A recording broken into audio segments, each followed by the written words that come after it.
زبا ټولو پښتنو ته ریکویسټ وکړم چې تاسو الخدمت سره آغوش سره په دې کار خیر کې زما دا کم پښتانونه چې ما په نړۍ کې ګوري که هغه په دوبۍ کې دي که په قطر کې دي که په سعودي عربو کې دي که ما څوک په کینیډا کې زما ملګري ګوري که په امریکا کې مې ګوري د خیبر ټلویزیون په دې رنګینه پرده باندې زه تاسو ته ریکویسټ کوم چې تاسو را مخکې شئ او دا زموږ خپل کار دی.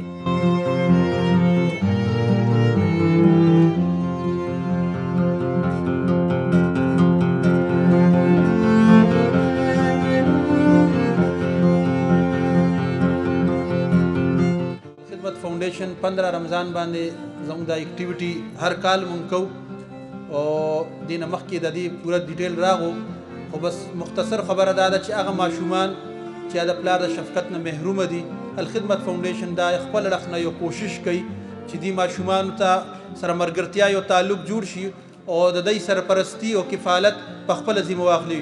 دې پروګرام نه دا تاثر دا ایمیج د دې میډیا په ذریعه سره مو د ناس ملګرو ته چې په خپل چمګاون کې که داسې ماشومان مونږ سره او مونږ له خدای پاک توفیق راکړی نو پکار ده چې د یو ماشوم کفالت په خپله ذمه والو د دوه ماشومانو کفالت په خپله ذمه واخلو او په دې طریقې سره څه نه څه په دې کې د خیر په دې کار کې خپل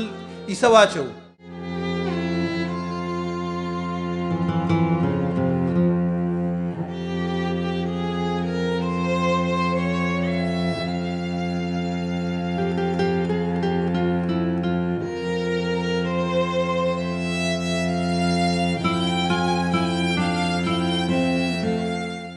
तहरीक अल्हम्दुलिल्लाह अलखदमत फाउंडेशन ने बर्पा की और आज अल्हम्दुलिल्लाह पाकिस्तान के 13,000 बच्चों की कफालत की जा रही है और ये तादाद रोज़ बरोज़ आप सब लोगों के तावन से बढ़ती चली जा रही है. फिर इसी पर इक्तिफा नहीं किया क्योंकि ये तो एक तहरीक थी, प्रोजेक्ट नहीं था. फिर जो कोई भी इस वक्त हमारे मुल्क के अंदर यतामा की कफालत करने पे लगा हुआ था उन सबको इकट्ठा किया और 2-3 साल पहले ये ऑर्फन केयर फोरम बनाया, उन सबको इकट्ठा किया.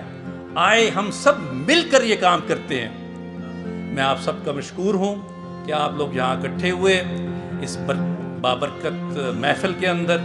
दुआ कीजिए कि ये काम अलखिदमत फाउंडेशन ऐसे तरीके से कर सके